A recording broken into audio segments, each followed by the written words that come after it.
interesting. And at the moment with us from the BJP, a very, very pleased Mr. Sanjay Thakur. Sanjay Thakur ji, namaskar.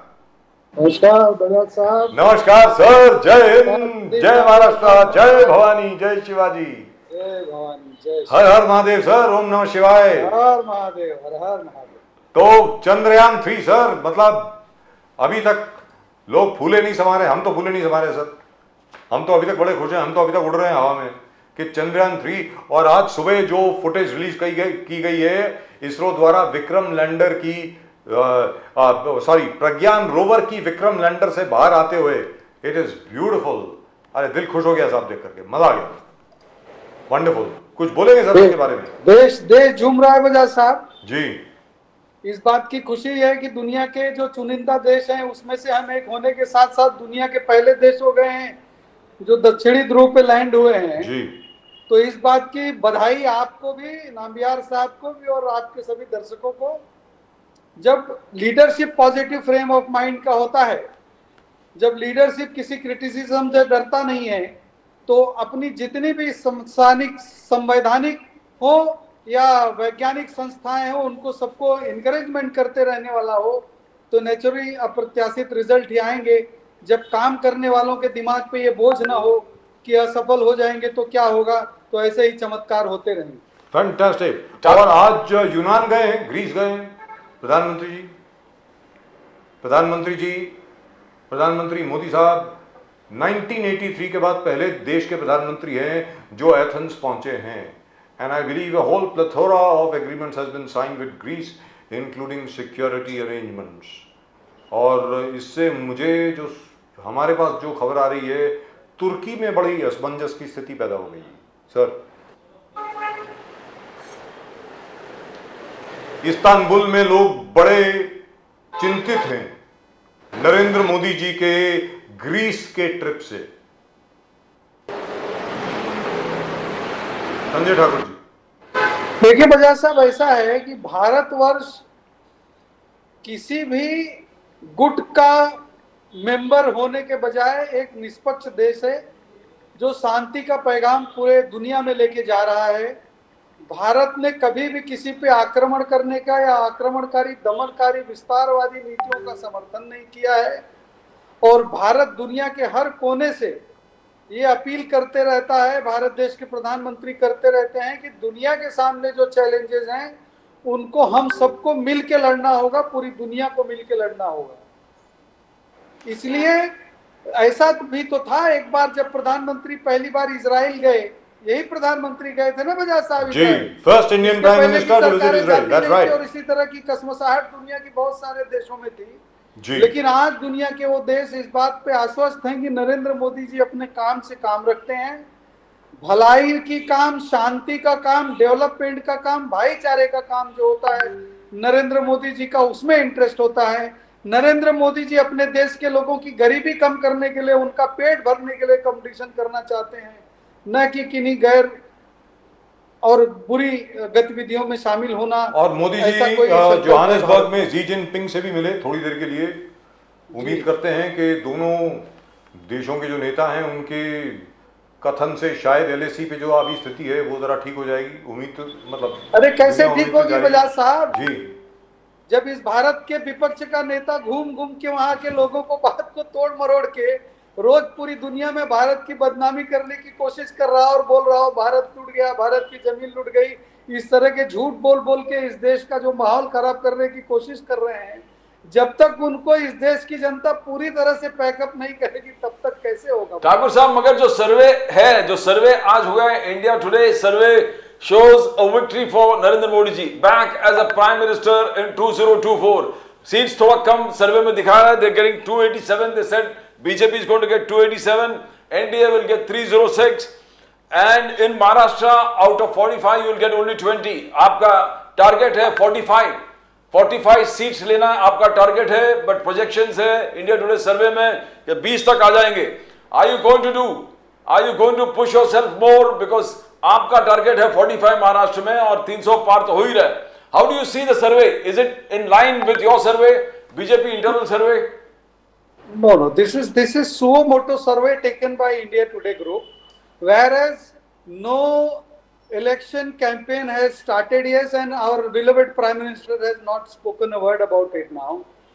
The complete 15 to 20% vote swing you had in this survey, and you know the result. That's right. You That can is derive right. that. No, very frankly speaking, I personally feel, you may not agree with this, that either Mr. Modi comes back with 350 plus, or the BJP goes back to 130 or 140. It won't be ये जो middle path के जो अब election results है वो नहीं आने वाले, या तो 350 पार है या फिर जयराम जी की, मतलब ये बजाज होने वाला है। साहब, जी बजाज साहब, जी बोलिए सर। हम लोगों के मन में ऐसा कोई प्रश्न चिन्ह है नहीं, क्योंकि भारतीय जनता पार्टी और भारतीय जनता पार्टी के नेतृत्व और नेता जिस तरह से दिन रात काम कर रहे हैं, भारतीय जनता पार्टी का आम कार्यकर्ता जिस तरह से लोगों के जनहित के काम कर रहे हैं और आम लोगों के संपर्क में है, तो हम ये जानते हैं कि यही होने वाला है जो हम कहते आ रहे हैं। एक बार फिर से नरेंद्र मोदी जी भारी बहुमत से सरकार बनाएंगे और आने वाले समय में जो बचे हुए काम हैं भारत के, भारतीय जनता पार्टी के अपने जो भी मैनिफेस्टो के काम बचे हैं, बहुत सारे काम हो गए हैं, बहुत सारे अभी होने हैं, और जो कुछ बचे रहेंगे वो 2024 में आने के बाद बिल्कुल पूरी तरह से उसको करेंगे। और हम लोगों के मन में कोई शंका नहीं है कि हम 300 के पार नहीं जाएंगे। लेकिन ये तो बताए सिर्फ 300 के बाद, I thought the target was 350 plus for the BJP alone. BJP का खुद का टारगेट शायद 350 प्लस था, ये मुझे कहा गया था। नहीं, बिल्कुल ऐसा ही है। मैं ये कह रहा हूँ कि हम लोगों के मन में तो वाइल्डेस्ट ड्रीम में भी ये नहीं आता कि किसी तरह से 300 के नीचे कोई संभावना बन सकती है। लेकिन ये टारगेट तो बता हमारा दें, 350 प्लस का ही है। लेकिन सर ये तो बता दें कि राजस्थान में पिछली बार आपका 100% रिजल्ट था, 100%। कांग्रेस को और विपक्ष को एक भी सीट नहीं मिली थी, सारी सीटें आपको मिली थी। उत्तर प्रदेश में you got almost what 97% of the seats, 96%, fantastic. Will you be able to repeat all that? वो आप repeat कर पाएंगे? In coming time, Bajaj Saab, Uttar Pradesh will repeat the same thing again. And let me tell you one thing, this I dot N dot D dot no. So everywhere there is a dot. When they will go to the polls, they will understand that countrymen, the people of this country, they understand very well that this union is just to survive. These looters who have been looting this country like hell, they want to save themselves, that's why they have come together. तो इस देश के लोगों को पता है कि सारे जो है लुटेरे एक साथ आ गए हैं, तो उनके साथ में जाने से अच्छा है कि एक ईमानदार प्रधानमंत्री जो दिन रात इस देश की तरक्की के लिए काम कर रहे हैं, उनके साथ में जाया जाए। और आप देखेंगे कि आने वाले समय में फिर से एक बृहत मैंडेट नरेंद्र मोदी जी को इस देश की जनता बृहत मैंडेट के रूप में आशीर्वाद देगी और बहुत बड़े बहुमत के साथ नरेंद्र मोदी जी प्रधानमंत्री फिर से बनेंगे देश। Sanjay Thakur sir, one of the biggest indicators are that BJP is going to do is good is जब मणिशंकर अय्यर कुछ बोलता है चुनाव के आसपास। गए 2014 में मणिशंकर अय्यर ने कमेंट कर दिया कि चाय बेचने वाला जो भी बोल, और प्रधानमंत्री एकदम मोदी जी बन गए। अभी हाल ही में मणिशंकर अय्यर जी ने किताब लिखा है, बोले कि सोनिया गांधी जी ने बोला मुझे किताब लिखने के लिए, और उन्होंने कहा कि Narasimha Rao was the first BJP prime minister, BJP का प्रधानमंत्री था नरसिम्हा राव। और भी बहुत सारी चीजों उन्होंने कहा, पाकिस्तान, परिवारवाद, राजीव गांधी ने क्या किया, राजीव गांधी ने शाह बानो में किस प्रकार से उनका दिल अच्छा था, जिस प्रकार अयोध्या में क्या क्या राजीव गांधी करना। Now do you think that this is kind of good signs that BJP is going to do it? Because whenever Digvijay Singh and Manishankar open their mouth, it's good time for the BJP. How do you see that, sir? Sanjay Thakur sir. ये बिल्कुल देखिए, ऐसा है कि ये लोग कुछ भी बोलते हैं, कोई भी जस्टिफिकेशन देते हैं। मुझे तो कई बार लगता है कि इन लोगों को कभी एक्सट्रीम ताकत दे के रखी हुई थी, कभी इग्नोर कर दिया है, तो ये लोग धीरे धीरे अपना काम करते ही रहते हैं। लेकिन हमको उनकी नेगेटिविटी से कोई बहुत ज्यादा उम्मीदें नहीं है। लेकिन जब वो ये कहते हैं कि नरसिम्हा राव साहब जो हैं वो भारतीय जनता पार्टी के प्राइम मिनिस्टर थे, अगर कांग्रेस के ये लोग ये मानते हों कि बीजेपी की जड़ें इतनी मजबूत हैं कि सत्ता के बाहर विपक्ष में बैठ के भी अपना प्रधानमंत्री बना सकते हैं, तो जब इस देश में इनके अपने प्रधानमंत्री हो तब ये क्या कुछ नहीं कर सकते। और इसके रिजल्ट पूरी दुनिया को गौर से देखेंगे, आप एक नजर डालेंगे तो दुनिया के जिस कोने में आदरणीय प्रधानमंत्री जा रहे हैं और जहां नहीं जा रहे हैं, हर तरफ तो वाहवाही हो रही है। तो ये जरूर इस पर्सनालिटी का करिश्मा है, भारतीय जनता पार्टी के आइडियोलॉजी, थिंकिंग और भारतीय जनता पार्टी के काम करने के तरीके का करिश्मा है कि भारतीय जनता पार्टी इस तरह के काम कर ले जाने में सफल हो जाती है। Thakur Sahab, Modi ji said that we are inching towards a 5 trillion economy. 5 trillion economy के पास हम लोग पहुंच रहे हैं एंड ऑल रिपोर्ट कार्ड लेके पूरे आप लोग घर घर तक पहुंचा रहे हो। अमित शाह जी ने कांग्रेस को कहा कि 50 साल का आपका रिपोर्ट कार्ड दीजिए, you give us your report card of 50 years कि 50 साल में आपने क्या किया। तो कांग्रेस का वही कहना कि आपने 2 crore jobs per year promise किया था, 15 लाख आपने प्रॉमिस किया था, वो किधर है? फार्मर्स के डबल इनकम आप देने वाले थे, वो किधर है?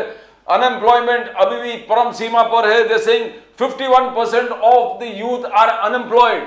ठाकुर साहब, if that charge is right, it's a very very serious charge. 51% of today's youth unemployed, ये report card, I mean if it is true, how are you going to face it? Thakur साहब, बहुत अच्छा सवाल पूछा है नामबियार साहब, आपने इतना खूबसूरत सवाल पूछा है आपने, और देश के लोगों को, आप लोगों के माध्यम से ये बात पता चलनी चाहिए कि विश्व की सबसे ज्यादा आबादी वाले देश भारत देश में ये एम्प्लॉयमेंट के जो सर्वे और एम्प्लॉयमेंट की जो रिपोर्ट्स आती हैं, ये सिर्फ प्राइवेट सेक्टर की जो कंपनियां हैं उनको और गवर्नमेंट सेक्टर की कंपनियों की जॉब इंडेक्स को देख के वो टैली करते हैं। आप मुझे बताइए कि जब किसी देश की आबादी 140 करोड़ प्लस हो, उस देश में ये क्या संभव है क्या कि सभी नौजवानों को गवर्नमेंट सेक्टर में जॉब दी जा सकती है या प्राइवेट सेक्टर में पॉसिबल है क्या? या भारत देश की जो आबादी है, पूरी दुनिया के लोग मिलकर अगर वो एम्प्लॉयमेंट देना चाहते हो तो ये जो परसेंटेज ऑफ गैप आपको इस इंडेक्स में दिख रहा है, ये कवर किया जा सकता है। लेकिन ये कांग्रेस के लोग वही लोग हैं जो इस देश को गुमराह करना चाहते हैं। जब भारतीय जनता पार्टी के आदरणीय प्रधानमंत्री और भारतीय जनता पार्टी की सरकार ने मेक इन इंडिया का नारा दिया, तब इन लोगों ने किस तरह से मजाक उड़ाया। जब नरेंद्र मोदी जी ने एमएसएमई के जरिए 10,000 से, मुद्रा बैंक के जरिए 10,000 से लेकर 10 लाख तक इस देश के नौजवानों को लोन देने की बात कही, एंटरप्रेन्योरशिप की बात कही और अपने खुद के स्टार्टअप्स बनाने की बात कही, और जब इस तरह का नारा दिया कि आप खुद एम्प्लॉयड होइए और अपने साथ में 4 लोगों को और एम्प्लॉयमेंट दीजिए, तो इस पूरे प्रोग्राम के को पुश करने के बजाय इस भारत देश के विरोधी विपक्षी पद जो नेता थे वो लोग इसको डिरेल करने में लगे हुए थे। इनको ये पता ही नहीं है कि आदमी खुद अपने लिए एम्प्लॉयमेंट जनरेट करके और 4 लोगों को एम्प्लॉयमेंट दे सकता है। क्या सिर्फ सरकारी नौकरियों में नौकरी करना ही जॉब कहा जाएगा क्या? और पूरी दुनिया में जब रिसेशन का दौर चल रहा है, पूरी दुनिया में हाय तौबा मची है, उस समय भी भारत ने अपने इन्फ्लेशन को इस तरह से कंट्रोल करके रखा हुआ है। भारत में कहीं भी किसी इंफ्रास्ट्रक्चर डेवलपमेंट में कोई कमी नहीं आई है।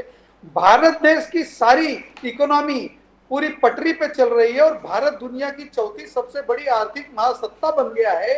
और जब पैंडेमिक के बावजूद, इतने भयानक पैंडेमिक के बावजूद नरेंद्र मोदी जी का जो $5 ट्रिलियन की इकोनॉमी का संकल्प था, उसके लक्ष्य के प्राप्ति के नजदीक हम लोग पहुंचने वाले हैं, तब क्या कोई इस बात को कह सकता है कि भारत देश में डेवलपमेंट नहीं हो रहा है, प्रोग्रेस नहीं हो रहा है और अनएम्प्लॉयमेंट है?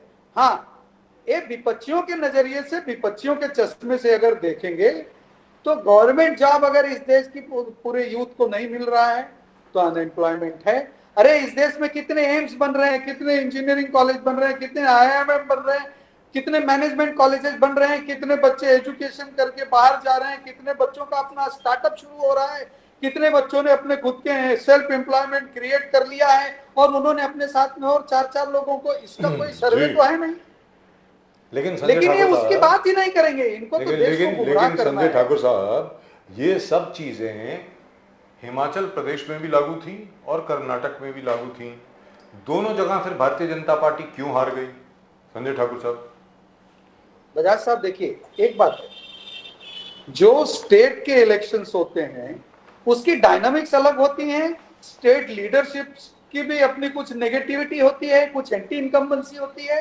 लेकिन जब आप पार्लियामेंट के चुनाव में जाते हैं तो लोग देश की तरफ देखते हैं और प्रधानमंत्री नरेंद्र मोदी जी की तरफ देखते हैं। आज आपके चैनल पे बैठ के मैं दावा करने जा रहा हूं बजाज साहब जी, बोलिए। और जब चुनाव के रिजल्ट आएंगे तब आप उत्तराखंड, हिमाचल और कर्नाटक के रिजल्ट्स मेरा नाम लेके दिखाइएगा। और जो रिजल्ट आपको यहाँ पे असेंबली चुनाव में है उसके डायगोनली अपोजिट में अगर आपको पार्लियामेंट के इलेक्शंस के बाद रिजल्ट ना हो तो फिर आप कहिएगा कि संजय ठाकुर जी आप ये प्रवक्ता का पद छोड़ दीजिए, राजनीति छोड़ दीजिए, घर बैठ जाइए। मैं दावा कर रहा हूं आज आपके यहाँ। सर हम देखिए, आपका local नाम dynamics लेके होती हैं। आपका नाम लेके क्या आपकी शक्ल दिखाएंगे? We will preserve this video. क्या है सर, ऐसी क्या बात है? लेकिन सर। जहां तक कि भारतीय जनता पार्टी का प्रश्न है, ये बात तो बिल्कुल दुरुस्त है कि लोकसभा के चुनाव में इक्वेशन अलग होती है, पैराडाइम अलग होता है। जहां मोदी जी की शक्ल आ जाती है वहां पे बाकी सब फेल हो जाते हैं, इसमें कोई दो राय नहीं है। लेकिन क्या मणिपुर के बाद, हरियाणा के बाद एलपीजी गैस सिलेंडर 1150 रुपए में बिकने के बाद क्या वही चीज 2024 में भी लागू होगी? सर प्रजाज साहब, यही तो खूबसूरत बात है जो इस देश के विपक्षी समझ नहीं पा रहे हैं कि भारत सरकार में और बीजेपी की सरकारें इतनी अलर्ट मोड पे हैं। ये स्पॉन्टेनियस 10-10 हजार लोग सड़कों पे कहां से जा रहे हैं दंगे करने के लिए? जी, मणिपुर में इस तरह से जो आग लगाई गई है, आप जानते हैं कौन सा नेटवर्क है, कौन से ड्रग्स नेटवर्क के लोग हैं, किस नेटवर्क के लोग हैं, सीमा पार से कितना समर्थन हो रहा है। ये चीजें जिस तरह से भारत को तोड़ने के लिए की जा रही हैं, इसमें भारतीय जनता पार्टी और भारत देश के नागरिक इन विपक्षियों को, इन विरोधियों को और देश के बाहरी और अंदर के दुश्मनों को किसी भी कीमत पे सफल होने नहीं देंगे। आज हमारे इंफ्रास्ट्रक्चर के डेवलपमेंट लगातार चल रहे हैं और आज हमारे देश के लोगों की क्रय शक्ति इतनी हो गई है कि आज भी भाव नीचे न करने के बावजूद सारी चीजें सिस्टमेटिक रूप से चल रही हैं। विपक्ष रो रहा है। देश की जनता से आप बात करेंगे तो देश की जनता कह रही है कि 1100 की जगह हम 1200 रुपए देने के लिए तैयार हैं, लेकिन नरेंद्र मोदी जी इसी तरह का डेवलपमेंट करते रहे। क्रूड ऑयल के भाव कम होने के बावजूद भी, क्रूड ऑयल के भाव में जितना अपेक्षा थी अगर उतना आप कम नहीं कर रहे तो उसके सामने आप पूरे देश का जिस तरह से डेवलपमेंट विकास कर रहे हो, आपके विकास का मॉडल भी हमको दिख रहा है। आजादी के 75 साल अमृत महोत्सव में भी जब तक 65-67 साल तक राज करने वाले एक छत्र लोगों ने इस देश को शौचालय तक नहीं दे सके थे, जिन गरीबों के सर पे छत नहीं था उनको छत नहीं मुहैया करा सके थे, और करोड़ों टन अनाज जो आपके यहाँ गोदामों में सड़ रहा था, वो अपने गरीब भाइयों को जो भूखे मर रहे थे उनको खाने के लिए पहुंचा नहीं सके थे। वो काम करके जिस तरह से नरेंद्र मोदी जी ने दिखाया है सर, लेकिन ये मैं आपको बता दूं, ये जो फुटेज अभी चल रही है स्क्रीन पर, can we have it please? Can we have that footage please? There is no need to show me, there is no need to show mister Nambiar. We can have mister Sanjay Thakur and that footage. I would like to see that please. Sanjay Thakur ji को दिखाइए और वो Pragyan rover की footage दिखाइए। Sir, ये जब आप देखते हैं आपकी छाती, हर एक की छाती 56 इंच की हो जाती है सर। ये देखो, ये प्रज्ञान रोवर जो है विक्रम लैंडर की कोख से निकल के चंद्रमा पर पहुंच गया और अभी घूम रहा है sir. This is fantastic stuff. This is not computer animation, this is real footage. ये असली फुटेज है जो विक्रम लैंडर से भेजी गई है। मतलब इतनी बड़ी उपलब्धि देश के लिए, जबरदस्त बिल्कुल। सर, क्या कहेंगे इसके बारे में, बताइए। क्या खूबसूरत मौका है, क्या खूबसूरत नजारा है बजाज साहब। मैं आपसे शेयर करना चाहता हूं, जिस समय मैं कहीं से कार्यक्रम करके लौट रहा था, जिस समय हम लैंड होने वाले थे चंद्रमा पे, मैं बहुत कोशिश किया कि किसी कार्यालय, किसी ऑफिस पहुंच जाऊं, टीवी पे देख सकूं, लेकिन मुझे अपने आईपैड पे ही देखना पड़ा गाड़ी में जी। आपसे बता रहा हूं बजाज साहब कि मन इतना रोमांचित हो चुका था, मेरे रोंगटे खड़े थे पूरे। और ये अभिमान जो अपने अंदर जगा हुआ था कि वाह भारत देश, आज हमने वो कर दिखाया जो दुनिया में अब तक किसी ने नहीं किया। हमने वहां कर लिया। हमारे इस देश के वैज्ञानिकों ने, महानतम वैज्ञानिकों ने, इस देश के सुपर ब्रेन्स ने, और इस देश की पॉजिटिव माइंड की सरकार के समय में जो सब कुछ हो रहा है, ये अद्भुत है, ये अविस्मरणीय है, और ये पूरी दुनिया के भले के लिए है और पूरी दुनिया रोमांचित है। चलिए, इसके बारे में तो बात करने के लिए शब्द कम पड़ जाएंगे।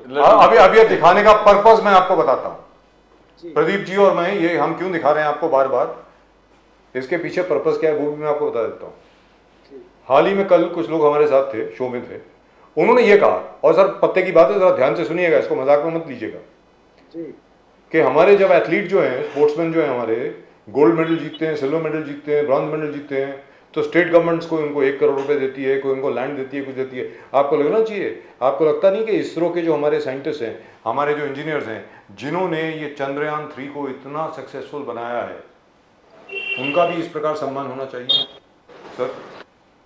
प्रयास साहब, आप पॉलिटिकल बात नहीं करके मैं दिल की बात कर रहा हूँ। मैं दिल से ही पूछ रहा हूँ, यही पॉलिटिकल ख्याल- बात नहीं कर रहा हूँ, दिल से पूछ रहा हूँ।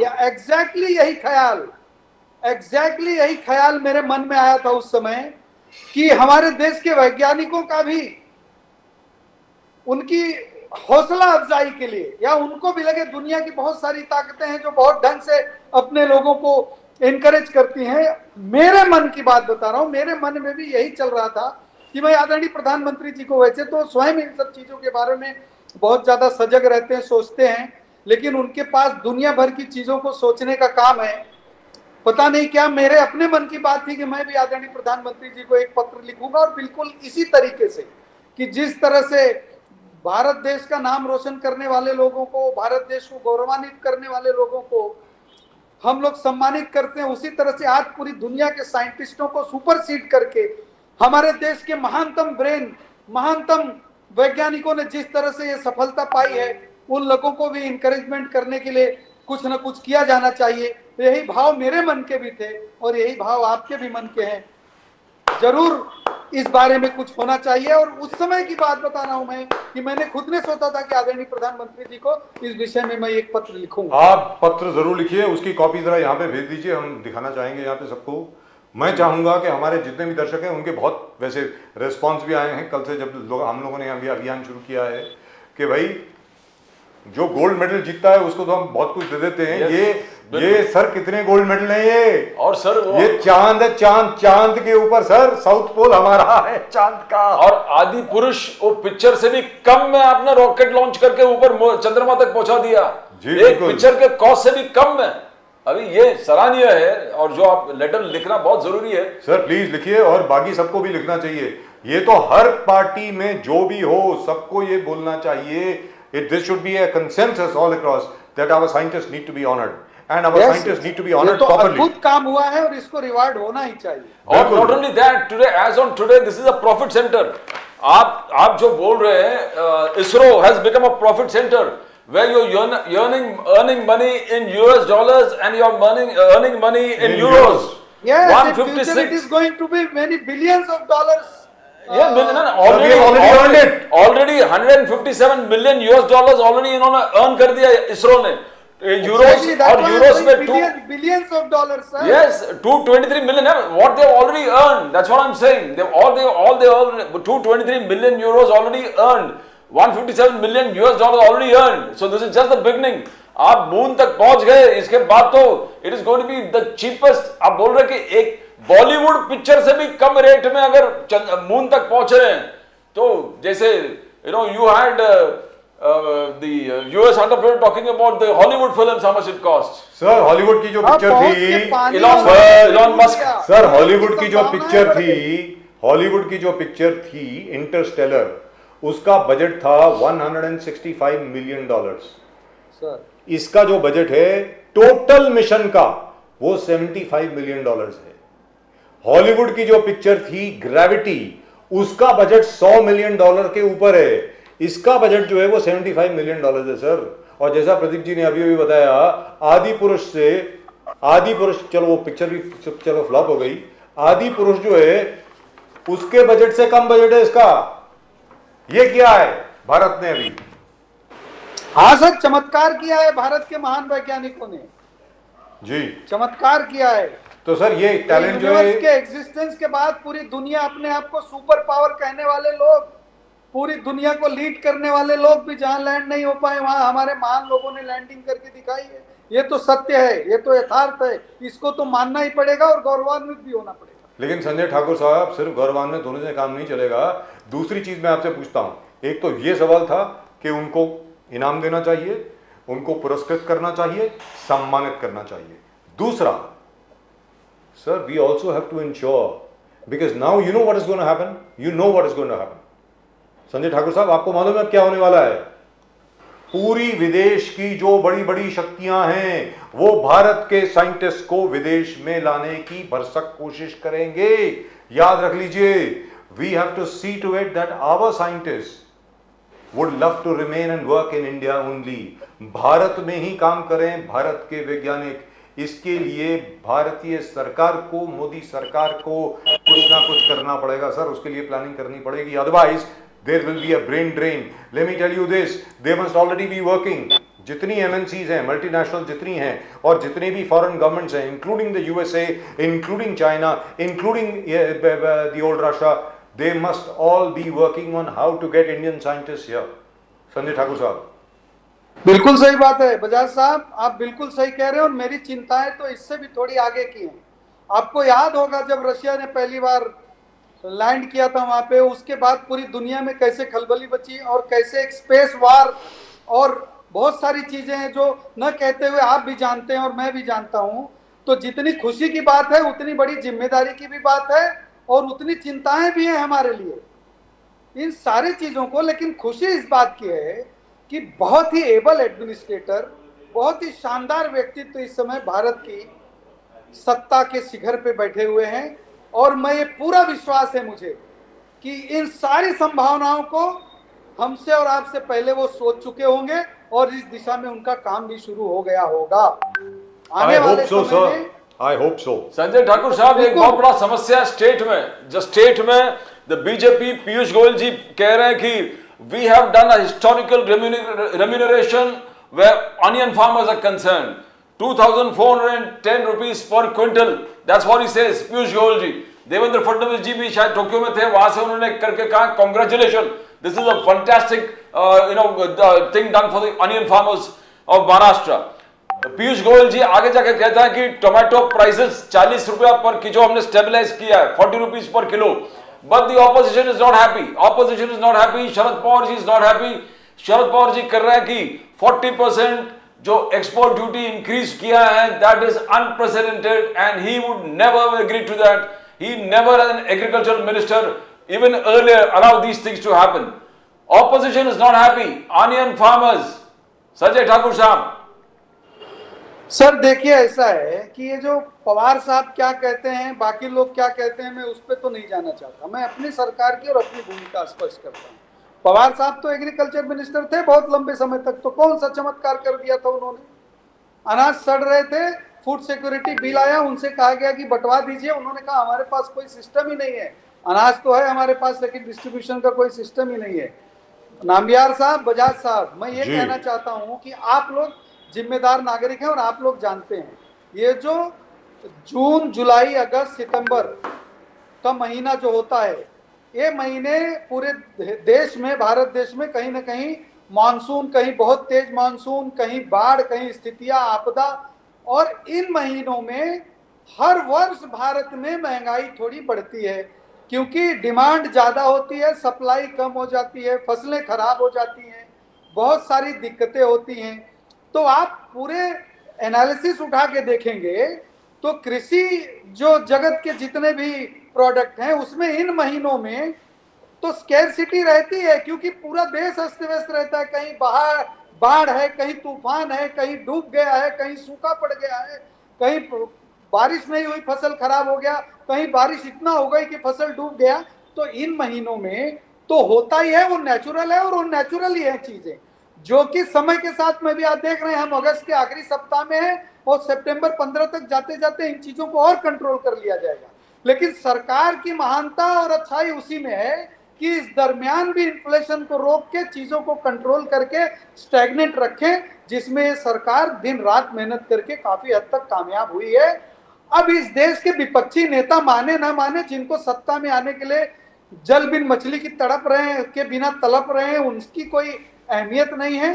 इस देश की जनता मानती है, इस देश का आम आदमी मानता है, यही हमारे लिए पुरस्कार समान है। Right, thank you so much sir, great pleasure talking to you. लेकिन मैं उम्मीद करता हूं कि आप प्रधानमंत्री जी को प्राइम मिनिस्टर्स ऑफिस को लिखना नहीं भूलेंगे। नहीं, मैं बिल्कुल लिखूंगा बजाज साहब और वो पत्र शेयर करूंगा आपके साथ। और वो प्लीज शेयर कर दीजिए और आपके जितने भी मित्रगण हैं भारतीय जनता पार्टी में और अलग जगह पर उनको भी बोलिए, because our scientist need to know that we are. Bajaj साहब, मैंने पिछले आपके डिबेट में कहा था, अगर आपको याद हो जी, अगर आपको याद हो तो मैंने आपके पिछले डिबेट में कहा था कि बजाज साहब आपका सब्जेक्ट बहुत अच्छा होता है और आप नेशनल मटेरियल हैं, और आजकल तो बिल्कुल संतों के वेश में आ गए हैं। अच्छा चिंतन भी आपका उसी तरह से हो रहा है। ओम नमः शिवाय सर, हर हर महादेव। में आप नेशनल मटेरियल हैं और आप बहुत अच्छी डिबेट, अच्छी सब्जेक्ट्स लेते हैं। आपकी चीजों को जितना, और मैं नाम्बियार साहब का भी धन्यवाद करना चाहता हूँ जी बिल्कुल, कि साथ इस में डिबेट के बाद जितने भी सोशल मीडिया प्लेटफॉर्म्स हैं उस प्लेटफॉर्म्स के जरिए इन्होंने पूरी मुहिम चलाई हुई है बजाज साहब, और आपकी और हमारी इन बातों को ये ज्यादा से ज्यादा लोगों तक पहुंचाते हैं। और मैं भी इनको जो है ना फॉलो करते रहता हूं और रीट्वीट करके इनका शेयर करके सब जगह से उठा के भेजते रहता हूं कि हम लोगों की ये आवाज इस माध्यम से भी ऊपर तक कहीं ना कहीं पहुंच जाए। तो मैं आप दोनों लोगों का तहे दिल से शुक्रिया भी अदा करता हूं जी। और आप लोगों के लिए भी ईश्वर से प्रार्थना करता हूं कि आप लोगों का भी हौसला इसी तरह से बना रहे और आप जैसे देशभक्त लोग भी इसी तरह से देश के लिए काम करते रहे। सर, चिंता की बात यह है कि एक तो वो वैज्ञानिक हैं जो अभी काम कर रहे हैं इसरो में, अब जो आने वाले वैज्ञानिक हैं, the new talent pool which is coming up, they have to be encouraged to stay in India. That's my basic thing. Precisely, yes. Yes, they should not be tempted to go abroad. क्यों बहुत आसान है sir. क्या होगा मैं आपको बता दूं क्या होने वाला है। स्टैनफोर्ड, बर्कली, कॉर्नेल, हार्वर्ड, इन सब जगह से जितने भी आईआईटी के बच्चे हैं, इंडियन इंस्टीट्यूट ऑफ साइंस के बच्चे हैं, वो जैसे दिल्ली कॉलेज ऑफ इंजीनियरिंग है, बाकी अलग अलग जगह जो इंजीनियरिंग कॉलेजेस हैं, इंडियन इंस्टीट्यूट ऑफ साइंस के जो बच्चे हैं, उन सब लोगों को बड़े प्यार से चुपके से मालूम भी नहीं पड़ेगा, ऑफर आ जाएगा, we are giving you a scholarship, come to Harvard, come to Stanford, come to Berkeley. Sir, we should not lose them. Let me tell you very frankly, that atmosphere has to be created here. They have to be inspired to stay right here to work for Mother India. That is the most important point, sir. Right, sir. You are very true. Thank you very much, sir. Thank you very much. Jai Hind, Jai Maharashtra, Jai जय Bhavani. Hind, जय महाराष्ट्र, जय भवानी, जय जय Shivaji, Vande Mataram, sir. हर हर महादेव, हर हर महादेव। वंदे मातरम।